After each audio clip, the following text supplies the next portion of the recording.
What's up, buddy? It's Igo. This is my review of Mario Kart World and an update on whether or not I think the game is worth $80. I made this video previously talking about whether I thought it was $80, but I hadn't actually played the game yet. So now that I've had my chance to play the game and had a ton of fun with it, let's get into everything the game has to offer and whether or not it's worth it for you. The first thing that everybody wants to address with this game is the price, and this game is priced kind of strangely.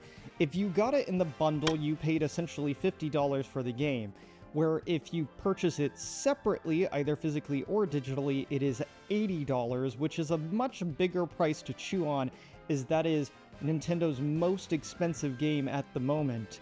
And when we're talking about Mario Kart, which is generally a quite simple game, people get a little confused by an $80 price tag of whether or not the development and the work that went into this game is really worth $80, and is the gameplay experience worth that?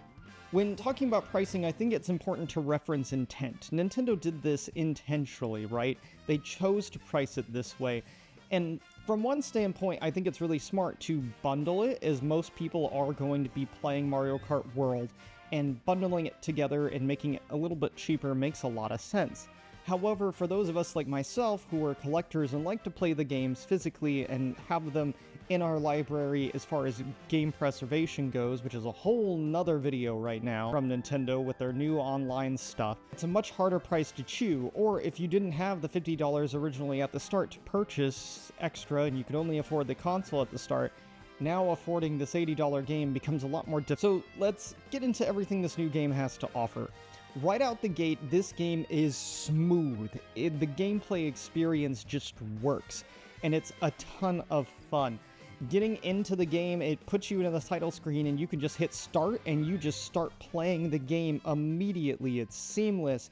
Alright, so if I go in here and just hit start, that's how quick it is. It's literally instant. There's no thinking, there's no cutscene or transition time, it just goes, which is great. We get into free roam, and we're going to start with free roam and its experiences. This is one of the big new things with this game. Now, Nintendo's no stranger to open world games, as they did it with Zelda, and it was hugely successful with Breath of the Wild and Tears of the Kingdom, but seeing them bring it to Mario Kart was a little strange at first when I had saw it in the Direct, but actually getting to play and experience it is really great. On one hand, we have this exploration factor where we get to explore the world of Mario Kart, not only the maps where we get to practice our skills, but we also get to look around the maps outside of those areas and in between the maps and explore this world that they put together.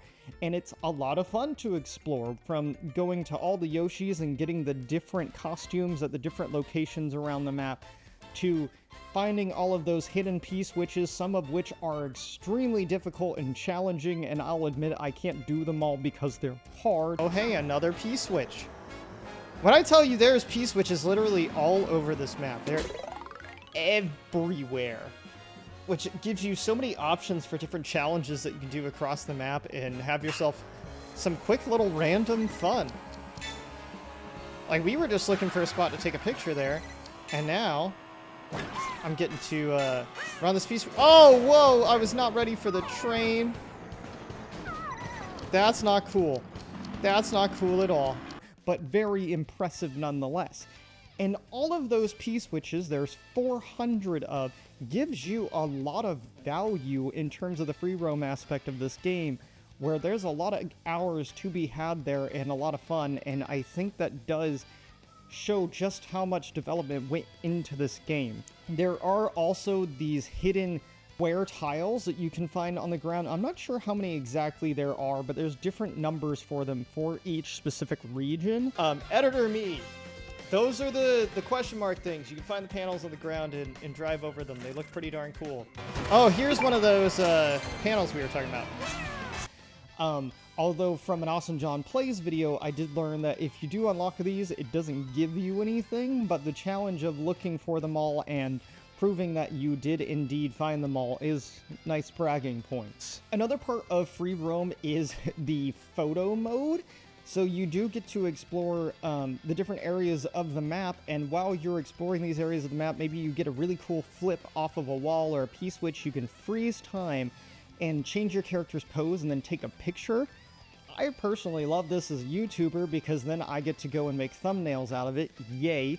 But it's also just a cool little thing to show off different parts of the map and explore.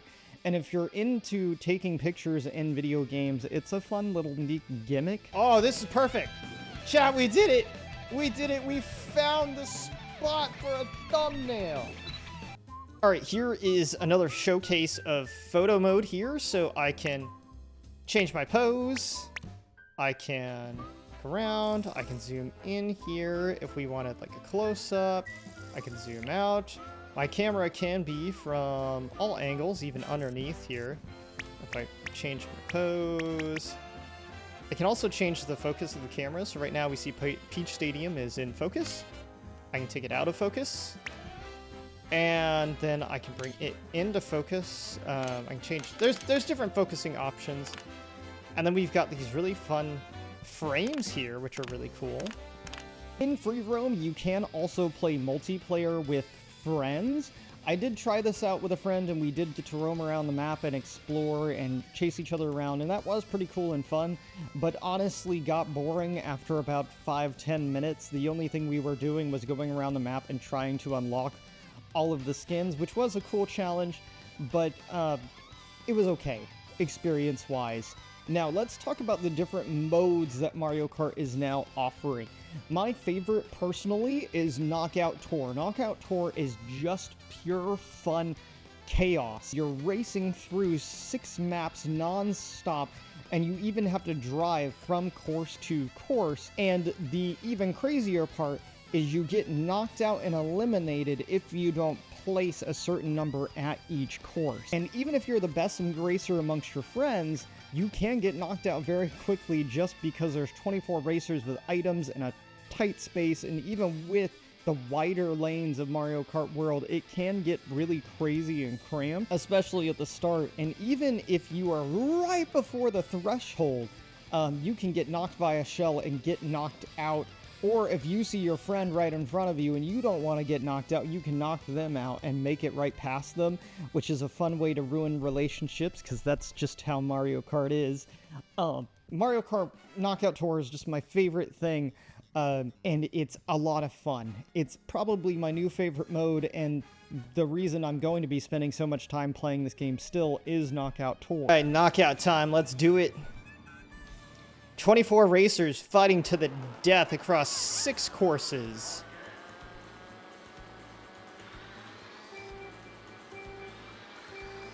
So you can see how at the top how crammed we are.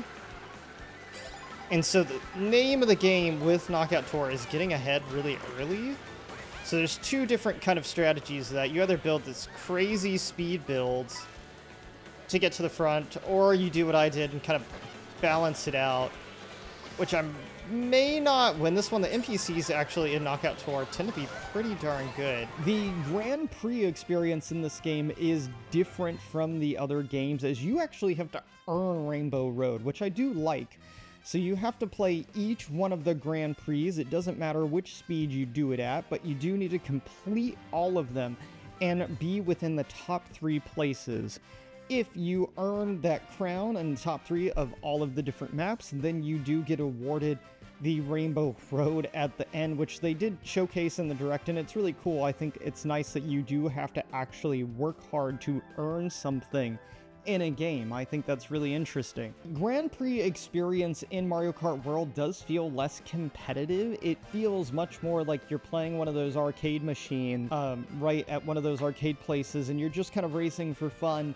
But it's very non-competitive. And the fact that the karts in this game are pre-made and you can't edit the tires, you can't change what glider you have, so you're really not affecting your acceleration other than what kart you use and what character you use, and so the combos of those get a lot smaller. Helps make this feel less competitive and more just kind of fun, right? So I found myself using more karts that I probably wouldn't have used. Like in 8, once I found the perfect character with the perfect kart and the perfect wheels, that's all I ever used. Where in this game, I found myself frequently using more characters, which has broadened the amount of fun I've had, because this game also has more characters, which is another part we get into, right? If I want to go play as Parabitty Bud, or the cow, or a penguin. I can play as all those different characters.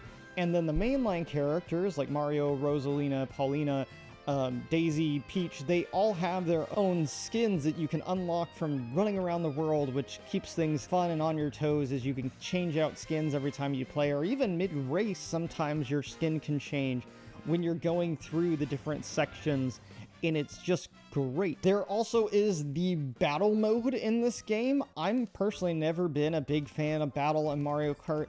In Mario Kart World, with 24 players, they expanded the map to try to accommodate 24 players, but I think they made it just a little too big, and so it just feels like you're constantly trying to chase people around, and it wasn't my favorite mode, but it is there and around.